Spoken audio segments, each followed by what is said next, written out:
ආයිබෝන් අදත් අපි ටෝක් විත් උපාලි වැඩසටහනකට ඇවිල්ලා ඉන්නේ.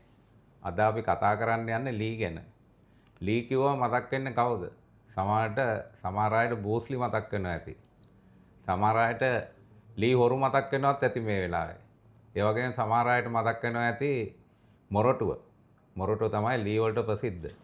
ඉතින් මේ ලී ගැන කතා කරනකොට ලංකාවේ මේ ලී නැත්තම් මේ වඩු මඩුව මේකට නවීන තාක්ෂණය හඳුන්වලා දුන්න පුරෝගාමියෙක් එක්ක තමයි අද අපි කතා කරන්න යන්නේ. මොකද අපි කතා කරන්නේ හැමදාම මේ රටේ ව්‍යවසායකත්වය, ඒ වගේම මේ රටේ ආර්ථිකයට කොහොමද අපේ රටේ තියෙන ව්‍යවසායකත්වය දායක වෙන්නේ, මොන පැති වලින්ද දායක වෙන්නේ. ඉතින් අද අපි කතා කරන්නේ මේ වඩු කර්මාන්තයට කොහොමද වැලියු ඇඩිෂන් එකක් දීලා තියෙන්නේ. ඒකේ කොහොමද අලුත් තාක්ෂණය ගෙනල්ලා තියෙන්නේ. ඉතින් ඒකේ ප්‍රාරම්භකෙක් නැත්නම් ඒකේ පයනියර් කෙනෙක් වෙන අපේ චමින්ද දිසානායක මහත්මයාත් එක්ක තමයි කතා කරන්නේ. එතුමා ලී ට්‍රේඩ් ඉන්ජිනියරින් ප්‍රයිවට් ලිමිටඩ් ආයතනයේ සභාපති, ඒ වගේම කළමනාකාර අධ්‍යක්ෂක. ඉතින් අයිවන් පල්මත්මය බොහොම ස්තුතියි ටෝක් විත් උපාලි වැඩසටහනට මාව සම්බන්ධ කිරීම ගැන මුලින්ම. ඉතින් මම මේ අවස්ථාව දීම ගැන මුලින්ම ස්තුතිවන්තයන අතර ඔබට සුභපතන ඔබතුමා කරගෙන යන මේ කරගෙන වැඩසටහන විශේෂයෙන්ම ඔන්ටර්ප්‍රනර්ෂිප් එක ගැන කතා කරාම මේක ගම් ලංකාවේ ප්‍රතිශතයකට ගත්තොත් 5%යි 4%යි ඔන්ටර්ප්‍රනර්ස්ලා ඉන්නේ. 4%ක්වත් නැහැ. දැන් 3%ත් අඩු වෙලා තියෙනවා. ඉතින් ඊළඟ ජෙනරේෂන් එක ඔන්ටර්ප්‍රනර්ෂිප්ස් වලට ගේන්න, අලුත් කර්මාන්තකරුවන් බිහි කරන්න සහ නව ව්‍යවසායකයන් බිහි කරන්න ඔබතුමා දරන ප්‍රයත්නයට මම බොහොම ස්තුතිවන්ත වෙනවා. මොකද හේතුව අපි ගම් වලින් ආපු අය, විශේෂයෙන්ම අපි වෘත්තීයකයන් වෙලා ඉඳලා ව්‍යවසායකයන් වෙච්ච අය. එතකොට වෘත්තීයකින් ඉඳලා ව්‍යවසායකයෙක් වෙනකොට එන බාධක ප්‍රභේද ගොඩාක් බාධක මැද තමයි අපි ආවේ. මොකද මුලින්ම අපට අවශ්‍ය වර්කින් කැපිටල් එක. ඉතින් අපි ඒවා අපි හොයාගත්තේ විවිධ ක්‍රමපයන්. අපේ අතේ තිබ්බ වාහන, අපේ ඉඩකඩම් ඒවා විකුණලා ඊට පස්සේ තමයි බැංකුව වලින් අපිට ප්‍රාග්ධනය අපි අරගෙන ඊටාම සුළුවෙන් පටන් ගන්න අද ඉන්ඩස්ට්‍රි එක, ඒ කියන්නේ ශාස්ත්‍රයේ ඉහළම තැනට එන්න අපේ කළමනාකරුවන්, ඒ වගේම ටෙක්නිකල් ඩිපාර්ට්මන්ට් එකේ සියලු දෙනාම සම්බන්ධ වෙලා අංක 1 ආයතනයේ බවට ලී ට්‍රේඩ් ඉන්ජිනියර්ස් මේ ශාස්ත්‍රය අපි පත් වෙලා ඉන්නවා. ඒකට විශේෂයෙන්ම අපි පාරිභෝගික මහතුරුන්ට මම ස්තුතිවන්ත වෙනවා. අපි විශ්වාස කළා අවුරුදු 12ක් තිස්සේ අපිත් එක්ක 2014 ඉඳන් එක දිගට අපිත් එක්ක ඉන්න පාරිභෝගික පිරිසක් ඉන්නවා. ඒගොල්ලෝ අපි විශ්වාස කරනවා. සහ ඒගොල්ලෝ අපිත් එක්ක රැඳෙන්න හේතුව තමයි අපි අවංකවම අපි හැම වෙලෙම බැලුවේ පාරිභෝගික සපත්තුවේ. ඒ කියන්නේ ව්‍යවසායකයෙක් හැටියට තියෙන්න ඕන විනය, මුදල් විනය සහ අවංකභාවය සම්බන්ධයෙන් අපි ගොඩක් කැප වෙනවා. මොකද හේතුව අපි පාරිභෝගිකයෙක් හම්බ කරන රුපියල හම්බ කරන්න ඉතාම අමාරුවෙන්. ඒ නිසා ඒ දෙන වටිනාකම, ඒ රුපියලට දෙන වටිනාකම අපි අර පරිශ්‍රමයෙන් තමයි අපිත් පරිහරණය. මොකද එතුමාලා තමයි අපට පඩි ගෙවන්නේ. එතුමාගේ භාණ්ඩ මිලදී ගැනීමෙන් ලැබෙන ලාභය තමයි මේ හැමදේම කරන්නේ. ඒ නිසා එතුමා ආරක්ෂා කර ගැනීම තමයි මගේ මූලික ප්‍රයත්න තිබ්බේ. විශේෂයෙන්ම ගත්තොත් සුනාමිය, ඊට පස්සේ ගත්තොත් අපට ආපු ව්‍යසනය වල ගත්තොත් කොවිඩ් කාලේ, ඊට පස්සේ ගත්තොත් මේ දිට්ටා ව්‍යසනයේදී අපි ඒගොල්ලෝගේ පැත්තේ ඉඳන් උදව් කරා. විශේෂයෙන්ම ගත්තොත් අපට අලාභහානිනු සියලුම ලීමෝල් අපි නොමිලේ ඒගොල්ලන්ට පිළිසකර කරලා දුන්නා. මොකද හේතුව මේ තාක් දුර අපි ඒගොල්ලෝගේ කර උඩින් ආවේ. ඒගොල්ලොන් තමයි අපිව මෙතනට උස්සලා තිබ්බේ. ඒ නිසා අපි ඒගොල්ලොන් අමාරුවේ වැටිච්ච වෙලාවක අපි ආයතනයක හැටියට අපේ ටෙක්නිකල් ටීම් එක, අපේ අලවි අධ්‍යක්ෂකතුමා ඇතුළු සියලු කණ්ඩායම අපි එළියට බහැලා නොමිලේ ඒවා නැවත ප්‍රතිසංස්කරණය කළ දුන්නා. යථා තත්ත්වයට වැඩ කරන්න ඒගොල්ලොන් අද හොඳ තත්ත්වයෙන් වැඩ කරනවා. සහ ඒකම අපට ආශිර්වාදයක් වුණා. ඒගොල්ලොන් කටින් කටට ගිහිල්ලා ඒගොල්ලොන් විශ්වාසය අපි දිනාගත්තා. මේ අංක 1 තැනට රැඳිලා ඉන්න. හොඳයි. දැන් මෙතුමාගේ කතාවෙම තේරෙනවා ව්‍යවසායකයෙක් වුණාම ව්‍යවසායකයාට දුකේදී සැපේදී, ඒ කියන්නේ කරදර වෙන වෙලාවටත් හොඳට ඉන්න වෙලාවටත් ධනාත්මක චින්තනයක් තියෙන්න ඕනේ කියලා. ඉතින් මෙතුමාගේ ධනාත්මක චින්තනය හොඳටම තියෙනවා. මම දැන් පටන් ගත්තේ ලී ගැනින්නේ. දැන් ඔබතුමාගේ කම්පැනි නමත් ලී ට්‍රේඩ් ඉන්ජිනියරින්. මේ නම ඇයි ලී කියන නම ආවේ? මේක ආවේ බූස්ලිගෙන්ද නැත්තම් මේ ඇත්තටම සිංහල අපි ලී කියන හින්දා ඒ නමෙන් දාවේ. ඒක සිංහල ලී තමයි පරිවර්තනයේ ලී කියන මුල් නමට ට්‍රේඩින් කියන්නේ අපි වෙළඳාම, ඉන්ජිනියරින් කියන්නේ ඉන්ජිනේරු තාක්ෂණය. මේ තුනම කැටි කරලා තමයි ලී ට්‍රේඩ් ඉන්ජිනියර්ස් කියලා අපි අන්තිමේට මේක තීරණය කරේ. මේ ඉන්ඩස්ට්‍රි එක පරිණාම හතරවෙනි පරිණාමය තමයි මම මේ වැඩ කරන්නේ. මොකද්ද ඔබතුමා මේ ඉන්ඩස්ට්‍රි එකට ගෙනාවු නව තාක්ෂණය? අන්න ඒක ගැන පොඩ්ඩක් මම හිතන්නේ අපේ පාරිභෝගික කැමති. මම මුලින්ම කතා කරන්නේ අපි පටන් ගත්තේ අට්ටාලේ ලී ඉරන්න. ඊට පස්සේ ඒක පරිවර්තන වුණා රවුම් බංකුවට. ඊට පස්සේ ඒක පරිවර්තන ෆ්‍රේම් සෝ කියන එකට, වේර හැන්ඩ් කියන මැෂින් එකට. ඊට පස්සේ තමයි මේ බෑන්ඩ් සෝ කියන කන්සෙප්ට් එකට ආවේ. මේ බෑන්ඩ් සෝ කියන කන්සෙප්ට් එක අපි පාවිච්චි කරන්නේ thin curve and narrow band කියන ටෙක්නොලොජි එක.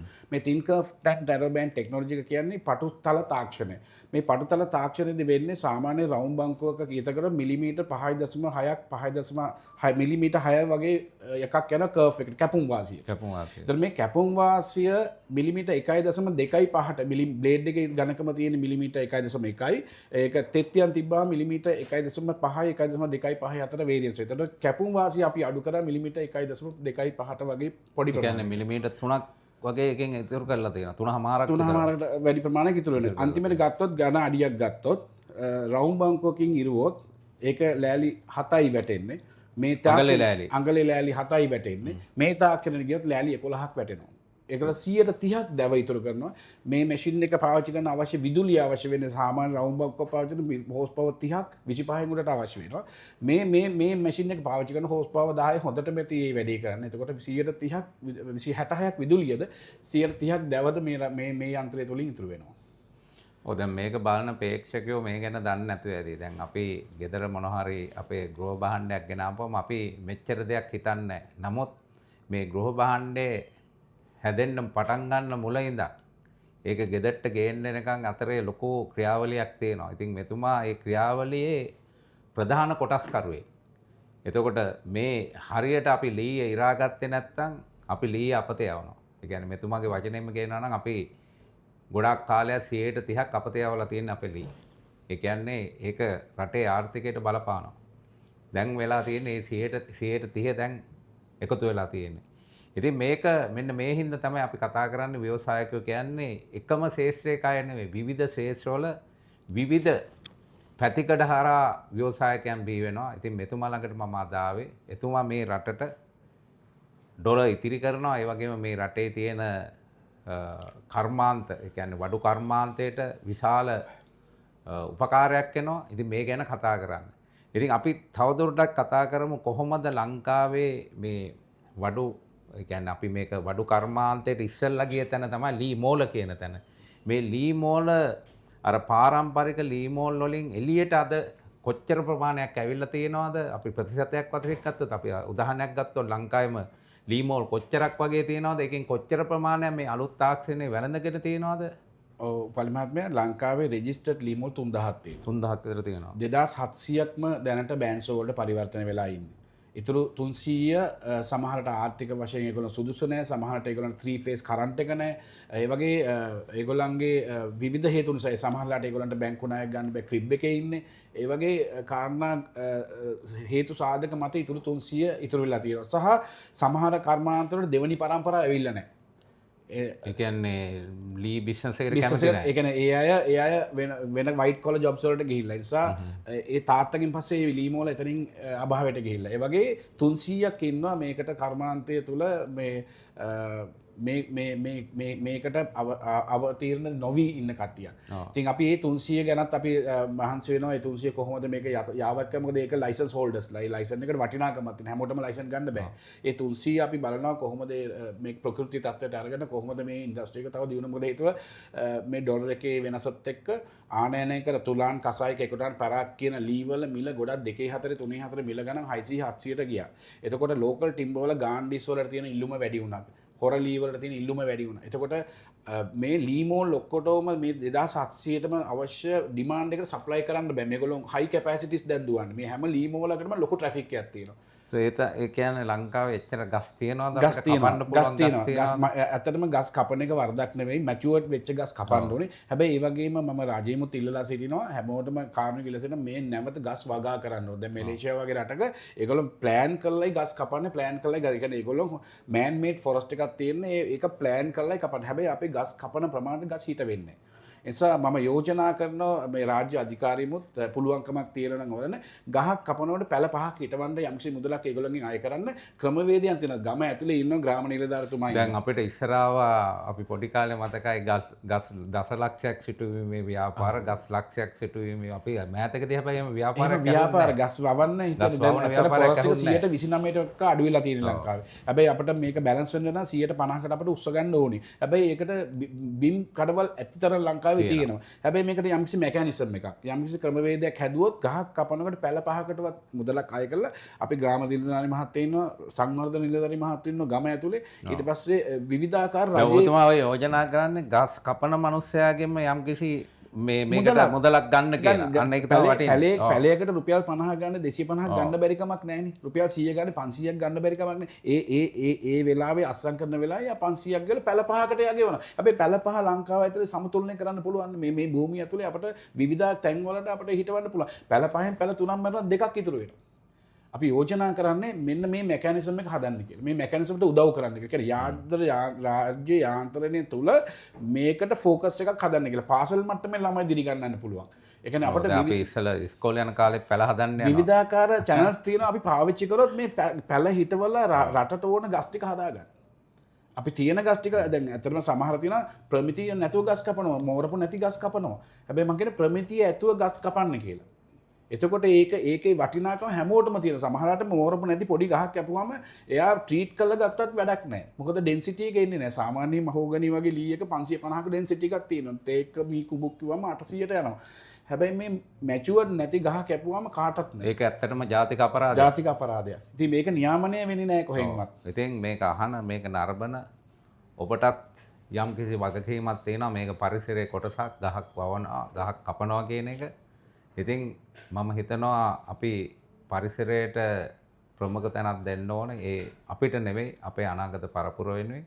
ඉතින් මේ ගැන කටයුතු කරන්න මෙතුමා කියන දේ තේරුම් අරන් ඔබගේ පරිසරය ඔබගේ වටපිටාවේ අයත් එක්ක මේක කතා කරලා මේක දියුණු කරන්න මේ පරිසරය රැක ගන්න අවශ්‍ය කටයුතු කරන්න. මොකද අපි හිතනවා කවුරු හරි වඩුවක් තියෙනවා නම් කවුරු හරි මේ ලී බිස්නස් එකේ ඉන්නවා නම් එයා පරිසරය හානි කරනවා කියලා. ඉතින් පරිසරය හානි නොකර මේකත් ව්‍යාපාරයක් හැටියට මේක අතීතේ ඉඳන් එන ඕනම රටක තියෙන ව්‍යාපාරයක්. ඒතකොට මේකෙත් දියුණුවක් තියෙන්න ඕනේ. මේක අපිට අත්‍යවශ්‍ය දෙයක්. අපි ගෙදරට ඕන ගෘහ භාණ්ඩ ටික අපිට ඕනේ. ඒක හදාගන්න වෙන ක්‍රමයක් නැහැ. ඉතින් මේවත් එක්ක යන්න ඕනේ. මට ඔබතුමාගෙන් අහන්න තියෙන තව ප්‍රශ්නයක් තමයි. දැන් මේක ලී ට්‍රේඩ් ඉංජිනේරින් කියන මොකද්ද ඔබතුමාගෙන් මේ ඉංජිනේරු තාක්ෂණය හරහා මේ පිරිසට ලබා දීලා තියෙන මොනවාද ඒක කෙටියෙන් මට කියන්න මොනවාද? කෙටියෙන් කිව්වොත් මේක ටෙක්නොලොජි ට්‍රාන්ස්ෆෝමේෂන් එකක්. ඒ දැනුම බෙදාහැරීම. මේ මැෂින්ස් වල දැන් එනවා හයිඩ්‍රොලික් සිස්ටම් එකක්. ඒ කියන්නේ කඳ ලෝඩ් කරලා කඳ හිර කරලා ලෑල්ල කපලා ලෑල්ල ගෙනත් දෙනවා. ඒ වගේ PLCs වැඩ කරනවා. ඒ කියන්නේ කන්ට්‍රෝල් සිස්ටම් එකක් වැඩ කරනවා. එතකොට මම ඊළඟ පරපුර අපි මේ හිතන්නේ 2030ට. ඒ කියන්නේ AIත් එක්ක එන ටෙක්නොලොජි එකත් එක්ක ඊළඟ පරම්පරාවටයි මේ අපි කතා කරන්නේ. මොකද හේතුව ව්‍යාපාරයක් යාවත් කාලින වෙන්න නම් අපිට බ්ලූප්‍රින්ට් එකක් තියෙනවා next 5 years වලට. ඒත් next 5 years බ්ලූප්‍රින්ට් එක ගත්තොත් දැන් වැඩ කරන්නේ ගොඩක් දුරට ඇන්ඩරෝයිඩ් එකෙන් දරුවෝ වැඩ කරන්නේ. ටෙලිෆෝන් එකෙන් තමයි ගොඩක් දේවල් උත්සාහ කරන්නේ. ඒත් ටෙලිෆෝන් එකෙන් මේ ළමයිට මේ දත්ත ටික අරගෙන පරිශීලනය කරපුවා ව්‍යාපාරය එතනට ගෙනියන්න පුළුවන් නම් ඒකට තමයි අපි මේ වැඩ කරන්නේ. මේ ඉන්ඩස්ට්‍රි එක ගත්තොත් මේ ඉන්ඩස්ට්‍රි එකෙන් දෙවෙනි පරම්පරාවට 130ක් දැන් ගිහිල්ලා තියෙනවා. දැන් මම මේ ව්‍යාපාර 2009ට මේ ඉන්ඩස්ට්‍රි එකට එනකොට ඒ තාත්තලාගෙන් පුතාලට 130ක් දැන් හෝමාර වෙලා තියෙනවා. දැන් මේ පුතාලා වැඩ කරන්නේ ඉතාලම මේ වැඩ කරන ඩිජිටල් ප්ලැට්ෆෝම් එක. ස්මාර්ට් විදියට. ස්මාර්ට් විදියට. එතකොට ඒක හා සමාන අපි ස්මාර්ට් උන් නැත්තම් ඒ ළමයි අපෙන් ගැලවෙලා යනවා. ඒ නිසා ලී ට්‍රේඩ් ඉන්ජිනියර්ස් කියන්නේ ලංකාවේ එකම ආයතනයේ ERP සිස්ටම් එකක් එක වැඩ කරනවා. අපි ඔන්ලයින් බිලින් හැම දෙයක්ම අපි software iCloud එකක් එක්ක වැඩ කරන කම්පැනි එකක්. අපි database එකක් තියෙනවා. අපි හැම දෙයක්ම monitor වෙනවා. හරිම assume විදිහට monitor වෙලා අපි ඒගොල්ලන්ගේ අවශ්‍යතාවයන් සමහරට ඕවර් ස්ටොක් කරනවා. අපි කියන ඕවර් ස්ටොක් කරන බගේ potential එක මෙච්චරයි. නිසා අපි ඒගොල්ලන්ව දැනුවත් කරලා සහ මේක ලී ට්‍රේඩ් එක බඩු විකුණනවා විතරක් නෙමෙයි අපි පාරිභෝගිකයාගේ දැනුම ඒගොල්ලන්ගේ ෆයිනෑන්ස් මැනේජ්මන්ට් සමහරට ඒගොල්ලන්ට ෆයිනෑන්ස් කරන්න ඕනොත් අපි අදාළ බැංකුවට කතා කරලා ඒ ටික ඔක්කොම අපි කරලා දෙනවා. මොකද හේතුව අපි ව්‍යාපාරය තුළ අපි දියුණු වෙන්න සමානම එයා දියුණු වුණොත් අපිට ලේසි ඒගොල්ලන්ක වැඩ කරගෙන යන්න. මොකද ඒගොල්ලන්ගේ හිතන විදිය වෙනස් වෙනවා. ඒගොල්ලන්ගේ පරිභෝජන වෙනස් වෙනවා. පරිභෝජන වෙනස් වෙනකොට ආදායම හොයන්න වෙනවා. ආදායම හොයන්න වෙනකොට වැඩිම වැඩ කරන්න වෙනවා. ඒ කන්සෙප්ට් එකට අපි වැඩ කරනවා සහ අපි ඒකෙන් සාර්ථක වෙලා තියෙනවා. සහ අපිත් එක්ක ඒ ගණන් කරුවා ඒ ගණන් කරුවා මෙච්චර කාලයක් අපිට රැඳෙන්නේ අපි ඒ දෙන සේවා උඩ. අපි හිතනවා නම් අපි ආයතනයක් උඩට තනියෙන් ආවේ කියලා එහෙම වෙලා නැහැ. මේ ආවේ ඒ සම්පූර්ණ වපසරිය තුල ආයතනයේ වැඩ කරන කළමනාකාරීත්වය, අලෙවිකරුවන්, ඒ වගේම අලෙවින් පසු සේවාව දෙන ටෙක්නිකල් ඩිපාර්ට්මන්ට් එක සහ ඒ පාරිභෝගිකයන්. ඒ තුනම සංකලනයකින් තමයි මේ ගාන අපි අවිල්ලා තියෙන්නේ. ඔබතුමාගේ යම්කිසි අලුත් සේවාදායකයෙක් මේ මැෂින් එකක් ගෙනල්ලා දෙන්න කියලා කිව්වොත් ඒ මැෂින් එක ගෙනල්ලා දෙන ක්‍රියාවලිය කියන්නේ එයා ඉන්ක්වයරි එක දාන තැන ඉඳන් මැෂින් එක ගිහින් හයි කරලා ටෙස්ට් කරලා එයාට කර්මාන්තය කරගෙන යන තැනට දක්වා යන මේ වැඩේ කරන්න සාමාන්‍යයෙන් කොච්චර කාල ප්‍රමාණයක් යනවද? කාල පරාසයක් යනවා. ඒක ඩිපෙන්ඩන්ට් අපි ගම එයා ඉන්ක්වයරි එකක් අහම ඔෆිස් රෝම් බලනවා එයාට එතන ඒක පවත්වාගෙන යන නීතිමය වශයෙන් එයා ඒක ඒ රාමුව තුළ ඉන්නවද කියලා. මොකද හේතුව මේක පරිසර බලපත්‍රය. ඒ වගේම ලීමෝලක් පවත්වාගෙන යීමේ බලපත්‍රය. සහ එයාට ඒකට සරිල විදුලිය. මොකද හේතුව ඒ බේසික් ඉන්ෆ්‍රාස්ට්‍රක්චර් එක නැතුව මෙච්චරක් ගිහලා සාමාන්‍යයෙන් මේකට 3 phase ඇම්පියර් 30 මිනිමම් 60 දවන 60 තිබ්බොත් වඩා හොඳයි 30න් පටන් ගන්න පුළුවන්. එතකොට ඇම්පියර් 30 3 phase තියෙන කෙනෙකුට එලිජිබල් වෙනවා මැෂින් එකක් ගන්න සහ අනිතුත් බලපත්‍ර තියෙනවා. ඊළඟට ඒක තිබ්බට වැඩක් නැහැ අපට තරුණ ජවයක් ඒකසේ තියෙනද අපි බලනවා මේක කන්සිස්ටිං මේක පවත්වාගෙන යන්න. මොකද ආයෝජකයා අපි කියමුකෝ අවුරුදු 50න් එහා කෙනෙක් කියලා. හැබැයි එයාට තාක්ෂණය ගන්න යන කාලය වැඩි. සහ පරිපාලනය කරන්නාම මේක තියෙනවා මැෂින් විතරක් නෙමෙයි මැෂින් වලට අනුබද්ධ වෙනවා තල ගාන මැෂින් එකක් තෙත්යන් තියෙනවා. අන්න ඒ ටෙක්නොලොජි එක අපිට ට්‍රාන්ස්ෆෝම් කරන්න අපි බලන තරුණ ජවයක් ඉන්නවා කියලා විශේෂයෙන්ම. ඇත්තටම මේ මැෂින් එක කියන්නේ සාමාන්‍ය නිකන් කර්මාන්තශාලාවක් පවත්වනවා වගේ වැඩක්. විශාල කර්මාන්තශාලාවක් වගේ. මොකද ඒකේ ආරම්භය. ඒකේ ආරම්භය සහ අපි හරියට දැනුම දුන්නොත් එතුමා ඒක ලාභ ලබන්න ගන්න පළවෙනි දවසේ නම්. අපි ආයෝජකයාගේ බලන මූලික සංකල්පය ඒ අර බලපත්‍රයට අමතරව මැෂින් එකට විදුලිය සහ එතුමාට කොච්චර දුර මේක අපි දුන්නාම මැෂින්ම විකුණන එක කාර්යයක් විතරයි උපල් මහත්මයා. මැෂින්ම දුන්නට පස්සේ තමයි අපි යා ළඟ ඉන්නේ. එයාගේ පර්ෆෝමන්ස් ඉලෙවෙට් කරන්න, එයාගේ ටෙක්නිකල් ඉෂුව එකක් ආවත් අපි ඒක හදන්න. ඊට පස්සේ තමයි අපි දෙන්නගේ ගනුදෙනුව පටන් ගන්නේ. අපි ගොඩක් ව්‍යාපාරිකයෝ ගොඩක් දේශීය ව්‍යාපාර මැෂින්මක් වික්කහම ඒක අතෑරලා දානවා. එයා හිතන්නේ ඒ ගනුදෙනුව ඉවරුනට පස්සේ එයාගේ වැඩේ ඉවරයි කියලා හිතන්නේ. හැබැයි අපි හිතන්නේ අපි පටන් ගන්න එතනින් කියලා. මොකද හේතුව එයාගේ සෑම නම්මිශීල හැම ගැටලුවක්ම අපි එතන ඉන්න ඕනේ. සහ ඒක තමයි අපි අරමුණ. මොකද එයා ඒ දිනුන වුණාම ඒක කටින් කට ගිහිල්ලා තමයි අපි මේ ගමන ආවේ. ඒ වගේ තමයි මේ ලොකු ගමනක් ආවේ. සහ අපි රැඳෙන්න හේතුව තව කෙනෙකුට ඉන්ක්වයරි එක දීලා උදාහරණයක් ගත්තොත් අපි CNC මැෂින් එකක් ගිය අවුරුද්දට කලින් මේක මඩ කලපුවට හෙට තව එක්කෙනෙක් කියනවා එයාගේ යාළුවා රෙකමන්ඩ් කරලා ගෙනියන්න තව මැෂින් එකක්. එතකොට මේ මවුත් ටු මවුත් කටින් කට යන ප්‍රචාරණය ඉතාම ශක්තිමත්. මේ අපි මැෂින් වල ස්ටොක් එකක් තියනවද නැත්නම් හැම වෙලේම ඉන්ක්වයරි එකක් ආපුවම ඒක ඕඩර් කරලා අතන විශේෂත්ව වෙන්න ලී ට්‍රේඩ් එකේ අපි ගාව සෑම මාස දෙකකට ස්ටොක් එකක් අපි ගාව තියෙනවා. අපි 600 මිලියන් ස්ටොක් එකක් මේන්ටේන් කරන මැෂින් වල මේ අවස්ථාවේදී. ඒකට හේතුව දැන් අපි ඇඩ්වාන්ස් එකක් කරපු වෙලේ ඉඳන් අපිට මිල උච්චාවචනය වෙනවා ඩොලර් එකත් එක්ක ෆ්‍රේට් එකත් එක්ක මේ තියෙන වෙලේ. නිසා අපි මාස දෙකක් ස්ථාවර මිල තියාගෙන යන්න පුළුවන් ඕනම අවස්ථාවක අපේ ගාව ස්ටොක්ස් තියෙනවා. ඒක මොකද හේතුව දැන් සමහර අයට ඇඩ්වාන්ස් කරන වෙලාවේ අපි මිලක් දීලා දුන්නාට පස්සේ අපිට මැෂින් එක ගෙනියන වෙලාවේ වෙනස් කරන්න බෑ. එතකොට වෙන්නේ අපි අතර ගැටුමක්. ඒ නිසා විශේෂයෙන්ම අපි ආකල්පව දැන් අපි පරිභෝගිකයා හිතනවා අපි මේ අමතර ලාභයක් ලබනවා. නමුත් එයාට මේක කන්වින්ස් කරන්න ගියාම එන ගැටලුව එනවා. එයාට ෆ්‍රේට් එක අදාළ නැහැ. එයාට අපි ඩොලර් එකේ වෙන අදාළ නැහැ. එයාට දුන්න මිලේ තමයි බලාපොරොත්තු වෙන්නේ ගන්න. නිසා අපිත් එහෙම හිතනවා. අපිත් ඒ වගේ දෙයක් ගන්න ගියාම අපිත් එහෙම හිතන නිසා අපි මිල ස්ථාවර තියාගන්න උත්සාහ කරනවා at least මාස 3ක්. මේ අපි මේ සාධක සියල්ල සමාන නොවුනත් අපි උත්සාහ කරන අපි මට්ටමින් මේ මිල පවත්වාගෙන යන්න මේ පාරිභෝගිකයාගේ එයාගේ සතුට වෙනුවෙන් ඇත්තටම. ඒ නිසා අපිට කොහෙවත් වැරදිලා නැහැ. සහ අපිට අපි ගාව ස්ටොක් එකක් මේ වෙලාවේ තියෙනවා. ඔව්. දැන් ඔබතුමා 2009 ඉඳන් මේ ව්‍යාපාරය දිගටම කරගෙන මම 2014 තමයි ලී ට්‍රේඩ් එක පටන් ගත්තේ. නමුත් මම කර්මාන්තේ ඉන්නවා 2009 ඉඳන්. 2009 ඉඳන්. එතකොට මම ඔබතුමාගෙන් අහන්න කැමතියි දැන් අපි මේ ආර්ථිකයත් එක්ක කතා කරන දෙයක් හින්දා 2009 ඉඳන් අද 2026 වෙනකොට අවුරුදු දැන් 15කට වඩා මේකේ එහා ඉඳලා තියෙනවා. මේ කාලය ඇතුළත අපිට නොයෙකුත් ආර්ථික ප්‍රශ්න රටේ ඇවිල්ලා තියෙනවා, නොයෙකුත් ප්‍රශ්න ඇවිල්ලා තියෙනවා. ඉතින් මේ ප්‍රශ්නත් එක්ක කොහොමද ඔබතුමා දැන් මේක මං අහන්නේ මේක බලන ව්‍යවසායකයෙකුට නැත්නම් ව්‍යවසායකත්වයට එන්න හදන අපේ තරුණ-තරුණියන්ට යම්කිසි මේකෙන් යම්කිසි උපදේශක් ගන්න කොහොමද මේ ආපු ප්‍රශ්න වලට මුහුණ දුන්නේ කාලෙන් කාලෙට විවිධ ප්‍රශ්න ආවා මම ඔයාලට එකින් එක කියන්න ඕනේ නැහැ මොකද අපි ඔක්කොම එකම සම වයසේ අය ඔයගොල්ලෝ දන්නවා අපිට ආපු ප්‍රශ්න මොනවාද කියලා. ඒතකොට කොහොමද මේ ප්‍රශ්න ටික විසඳගෙන මොකද ව්‍යවසායකයෙක් හැටියට දැන් අවුරුදු 15කට වඩා ඉන්නවා කියන්නේ ශේෂ්ත්‍රයේ හොඳ ස්ථාවරයකට ඇවිල්ලා තියෙනවා කියන එක. ඉතින් එහෙම මොකද දැන් අපි මේක මම අහන්න ප්‍රධාන හේතුවක් තමයි අද ගොඩාක් තරුණ තරුණියෝ ව්‍යවසායකත්වයට එනවා. ඔබතුමාත් දැකලා ඇති මේ සමානට අවුරුද්දෙන් දෙකෙන් ඒ ව්‍යාපාර වහලා දානවා. මොකද ඒගොල්ලොන්ට අර එන එක්ස්ටර්නල් මේ පෝසස් මේගොල්ලොන්ට මේ දරා ගන්න බැරුව යනවා. ඉතින් මේක කොහොමද ඔබතුමා දරාගත්තේ කොහොමද මැනේජ් කරේ? උදාහරණයක් දෙකක් එක කියන්න පුළුවන් නම් වඩා හොඳයි මේක නරඹන්න. උපාලි මහත්මයා මේ ඒක ඊටාම හොඳ ප්‍රශ්නයක්. උපාලි මහත්මයා මේකට මුලින්ම තියෙන්න ඕන විනය. මම අංක 1ට දාන විනය කියන එක. දෙවෙනි එක තමයි ඉවසීම. ඉවසීම. ප්‍රශ්නයක් අහවම ප්‍රශ්නය ඇතුළට අරන් ඒක විශ්ලේෂණය කරාම මේ ප්‍රශ්නෙට උත්තර ඒක අස්සේ තියෙනවා. ගොඩක් අය ප්‍රශ්නයක් අහවම ප්‍රශ්නෙට එවලට උත්තර එකපාරට දුන්නාම සමහරට ඒ දෙන උත්තරේ සාර්ථක උත්තරයක් නෙමෙයි. ඒ වගේම ව්‍යාපාරික හැටියට මම හිතනවා හොඳ නිදහස් මනසක් තියාගන්න ඕනේ කියලා වැඩ කරනකොට තීරණ ගන්නකොට. සහ ඒකට මම විශේෂයෙන් කියනවා ශරීර සෞඛ්‍ය.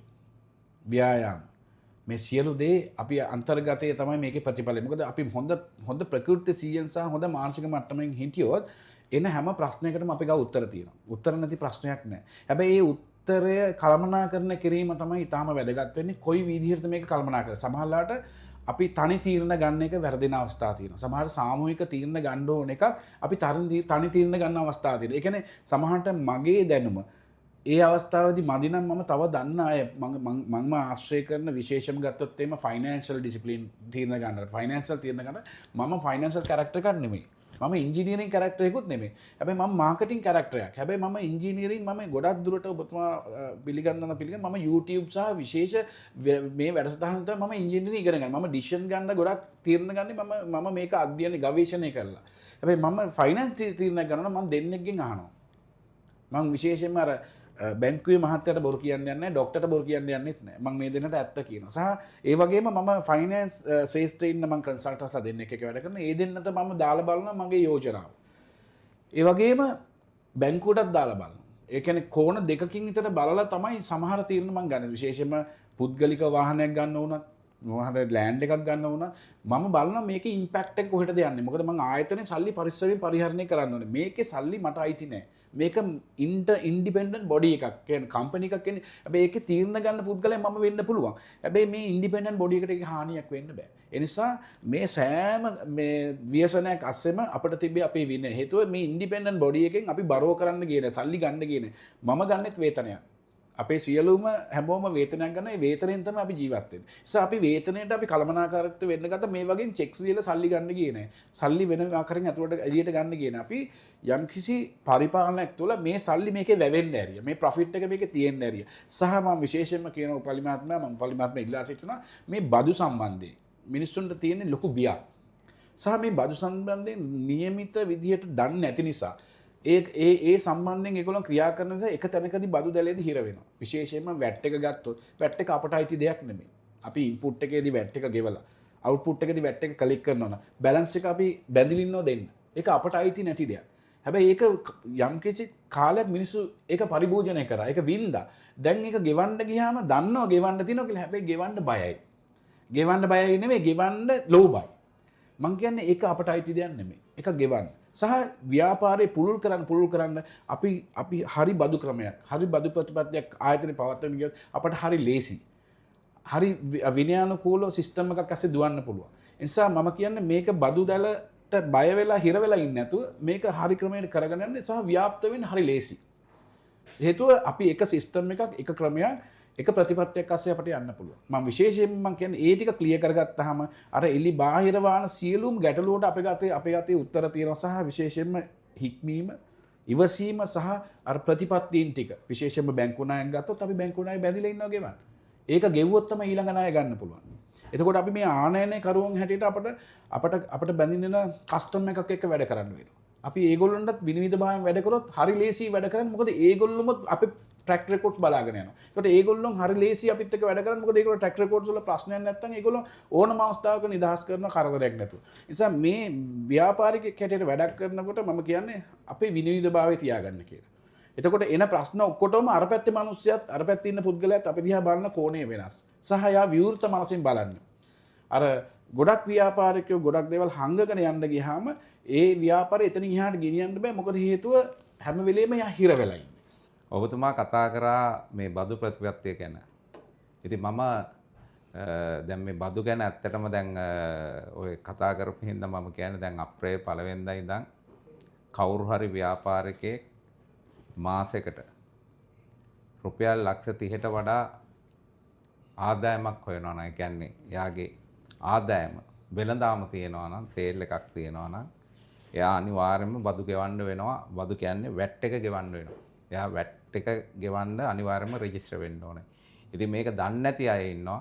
ඒ කියන්නේ මේක තවත් සරලව කියනවා නම් දවසකට තමන්ගේ වෙළඳාම රුපියල් ලක්ෂයකට වඩා වැඩි නම් මේක නරඹන ඔබ අනිවාර්යයෙන්ම වෙළඳාමක් කරනවා නම් ඒක රුපියල් ලක්ෂයකට වඩා වැඩි නම් ඔබ අනිවාර්යයෙන්ම වැට් එක ගෙවන්න ඕනේ. එහෙම වැට් එක ගෙවන්න නම් ඔබ වැට් එක එකතු කරන්න ඕනේ. ඔබ ගන්න බහන්න වල ඔබ මිලදී ගන්න බහන්න වල වැට් එක එකතු කර ගන්න ඕනේ. ඒතකොට තමයි ඔබට පාරිභෝගිකයට මේ වැට් එක දාලා ගන්න පුළුවන්. ඒ මොනවා කරන්නත් ඔබ වැට් වැට් එකට රෙජිස්ටර් වෙන්න ඕන ආදායම් බදු දෙපාර්තමේන්තුවේ. ඉතින් මේක ඔබ ගැන ඔබට දැනුමක් නැත්නම් මෙතුමා අර මූල්‍ය කළමනාකරුවන්ගෙන් උපදෙස් ගන්නවා වගේ ඔබට බදු පිළිබඳ දැනුමක් තියෙන ආයතන වලින් ඒ පුද්ගලයන්ගෙන් උපදෙස් අරගෙන මේ මෙතුමා අර කිව්වා වගේ මේ බදු ගෙවන්න ඒ අවශ්‍ය දේ පටන් ගන්න. එතකොට මම හිතන්නේ ඊටාම පහසුවෙන් තමන්ගේ ව්‍යාපාරය කරගෙන යන්න පුළුවන්. ඉතින් මම ඔබතුමාගෙන් අහන්නේ තව ප්‍රශ්නයක් තමයි දැන් මේ රටේ තියෙන ආර්ථික තත්ත්වය ඔබගේ ව්‍යාපාරයත් කොහොමද එකිනෙකට බැඳිලා යන්නේ? දැන් මේ තියෙන රටේ ආර්ථික තත්ත්වය ඔබට වාසිදායක තත්ත්වයක්ද තියෙන්නේ? ඔබගේ පාරිභෝගිකයන්ට වාසිදායක තත්ත්වයක්ද තියෙන්නේ? ඒ වගේම ඔබගේ ව්‍යාපාරයට වාසිදායක තත්ත්වයක්ද තියෙන්නේ? පොළමත්මය මේ ආර්ථිකයේ මොන විදිහට හැසිරුණත් මගේ ප්‍රතිපත්තිය ඇතුළේ තියෙන්නේ අපි මේක කල්පනාකරණය කරගන්න. මොකද හේතුව මේ විවිධ රජයන් විවිධ රාජ්‍ය ප්‍රතිපත්තීන් ගන්නවා, තීරණ ගන්නවා. හැබැයි අපි ස්මාර්ට් වෙන්න ඕනේ ඒ ප්‍රතිපත්තීන් අතර කොහොමද අපි මේක ජය ගන්න කියන එක. විශේෂයෙන්ම අපි ගත්තොත් දැන් රටක් හැටියට ගත්තොත් අපට මූල්‍ය ව්‍යසනයන් තිබ්බ රට කියන්නේ භාණ්ඩාගාරේ මුදල් නැති අවස්ථා තිබ්බා, ඇති අවස්ථා තියෙනවා. හැබැයි යම්කිසි මුදල් විදිහකින් භාණ්ඩාගාරේ මුදල් දැන් පෙරට වඩා තියෙනවා. ඒ නිසා අපි හිතනවා ඒ භාණ්ඩාගාරයේ මුදල් පල්ලෙහාට ගලාගෙන එනවයි කියලා. අපි කම කන්ස්ට්‍රක්ෂන් වලින් විවිධ ප්‍රොජෙක්ට්ස් වලින් පල්ලෙහාට ගලාගෙන එනවා නම් අපිට අපි කන්ස්ට්‍රක්ෂන් දියුණු වෙනවා කියන්නේ අපේ ඉන්ඩස්ට්‍රි එක දියුණු වෙනවා කියන එක. ඒ කියන්නේ නිවසක් හදන්න අත්තිවාරම් කොන්ක්‍රීට් සිමෙන්ති ටික යනවා කියන්නේ අනිවාර්යෙන් ලී ටික යනවා කියන එක. එතකොට අපි මේක දකින්නේ අපි දිනන්න නම් අපිට මාකට් සයිස් එක ලොකු නොවුනට අපිට පුළුවන් වෙන කම්පිටිටර්කින් ෂෙයා කරන් මාකට් ෂෙයා එක වැඩි කරගන්න. අපිට මාකට් සයිස් එක 100යි නම් අපි දැන් ඉන්නේ 60යි නම් 65යි නම් අපිට ඒක 70ට 80ට තල්ලු කරන්න. ඒකට අපිට උපක්‍රමශීලී වෙලා මාකට් ෂෙයා එක වැඩි කරගත්තාම මාකට් සයිස් එක වැඩි. ඉතින් අපිට මේක සර්වයිව් වෙන්න නම් ස්ට්‍රැටජිස් දෙකයි තියෙන්නේ. එක්කෝ මාකට් සයිස් එක ලොකු කරන්න ඕනේ. එහෙම නැත්නම් ෂෙයා එක වැඩි කරන්න ඕනේ. ඒ නිසා අපි දෙකම කරනවා. මාකට් සයිස් එක වැඩි කරන, ඒ කියන්නේ කන්සප්ෂන් එක, ඒ කියන්නේ පරිභෝජනය වැඩි කරන්න අපි යන්ත්‍ර සූත්‍ර වැඩි කරලා අපි ප්‍රාථමික අවධිය හිටපු අය අපි ද්විතීක අවධියට ගිහිල්ලා අපි මාකට් ඒ කියන්නේ ලීමෝල් 3000ක් තිබ්බට වඩු කර්මාන්තයේ අය 7000ක් ඉන්නවා. ඒතකොට දැන් අපි 3000න් 7000යි 10000කට දැන් කේට කරන්න පටන් ගන්නවා. ඒ කියන්නේ අපි කරන්නේ ඒ කියන්නේ පරිමාව ලොකු කරා. පරිමාව ලොකු කරලා අපි ඊයස්සේ අපේ ෂෙයා එක ලොකු කරගෙන යනවා. එතකොට අපි ආයතනය ග්‍රෝ වෙනවා කියලා පේන්නේ අපි කරලා තියෙන කම්පිටිටර්ගේ මාකට් ෂෙයා එකත් අරගෙන අපේ වොලියුම් එක ග්‍රෝ කරලා තියෙනවා. එතකොට ඒකෙන් තමයි අපි සර්වයිව් වෙන්නේ. ඉතින් අපි අලුත් ඔන්ටර්ප්‍රනර්ස්ලාට කියන්නේ මාකට් එකේ ඉඩ තියෙනවා. තමන්ගේ විනය අනුව හරි පරිස්සමෙන් දිගු කාලින දැක්මක් ඇතුව යමක් කරොත් මේකේ සාර්ථකත්වය ලබන්න පුළුවන්. හොඳයි. අවසාන වශයෙන් ඔබතුමාගෙන් මම අහනවා මේ වෙලාවේ මේ රටේ ඉන්න අලුතින් ව්‍යවසායකත්වයට ඇවිල්ලා ඉන්න ව්‍යවසායකයන්ටත් ඒ වගේම ව්‍යවසායකත්වයට එන්න බලාපොරොත්තු වෙන අපේ තරුණ තරුණියන්ට මොකක්ද ඔබතුමා දෙන පණිවිඩය? අලුත් ව්‍යවසායකයන්ට මම කැමති කියන්න දැන් අපි වැඩ කරන ෆ්ලැට්ෆෝම්ස් වෙනස් වෙලා තියෙනවා. ගොඩක් දරුවෝ එන්නේ ඩිජිටල් ෆ්ලැට්ෆෝම් එකේ වැඩ කරන්න. හැබැයි මගේ යෝජනාවක් තියෙනවා ඒගොල්ලන්ගේ ප්‍රායෝගික දැනුමත් ගන්න කියලා. මොකද හේතුව භාණ්ඩයක් ඕනම භාණ්ඩයක් ආනයනය කළා ඩිජිටල් ෆ්ලැට්ෆෝම් එකේ විකුණන්න පුළුවන්. හැබැයි ගැටලුවක් ආව තැනකදී මුණ දෙන්න ප්‍රායෝගික දැනුම නැහැ.